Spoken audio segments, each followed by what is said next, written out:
If you've ever walked into your classroom and thought, wait, where's my desk going to go this time? You are not alone. Or maybe you're still living out of boxes you packed 3 years ago because you might need what's inside. Friend, same. I taught for 10 years and had 6 different classrooms, and that doesn't count the year when my brand new room wasn't finished on time, so I spent the entire first term improvising out of a temporary classroom that housed all of the textbooks that ELA wasn't using. I wish I could tell you I handled it gracefully. I didn't.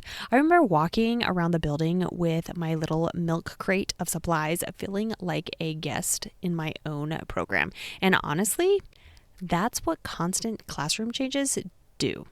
They chip away at your sense of ownership. They make it feel impossible to have systems.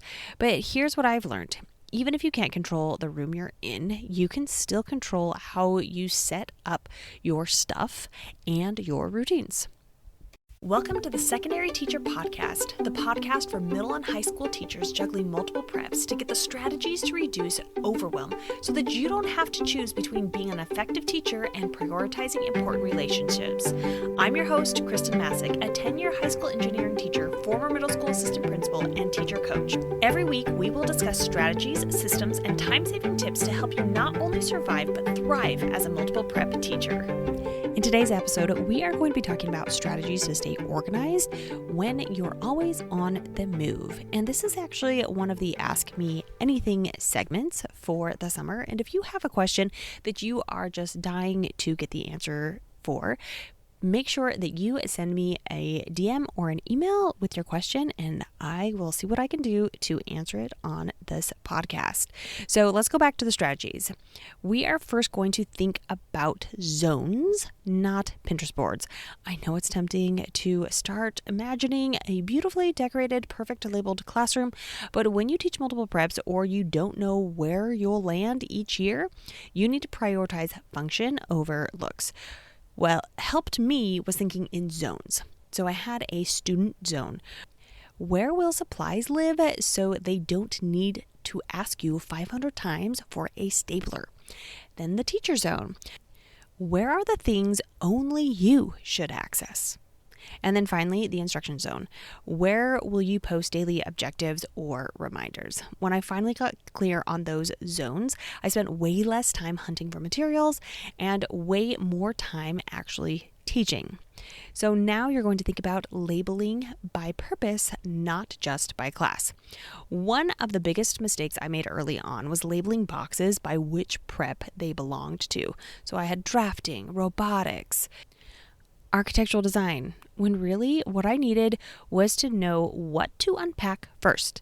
If you're moving classrooms, label by purpose instead. You've got the first week essentials, student supplies, daily, reference materials, occasional use. That way, when you're standing in your new room, you don't have to open 12 boxes just to find your whiteboard markers.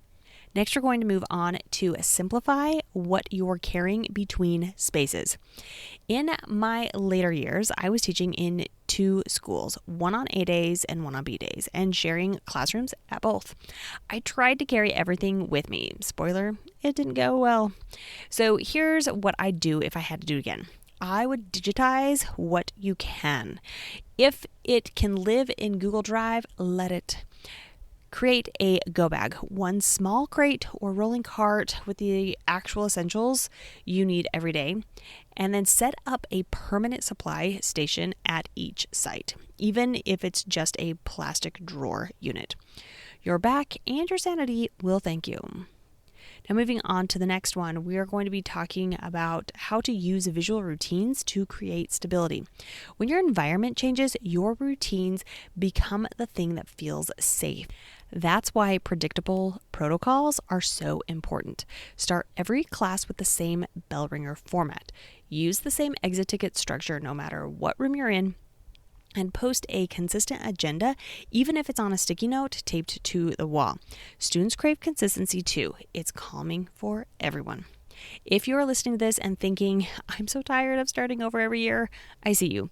You don't have to do it all alone, and you don't have to keep reinventing the wheel every August. Inside the Multiple Prep Teacher Academy, I'll walk you through step by step how to create systems that work, whether you're in the classroom or 5.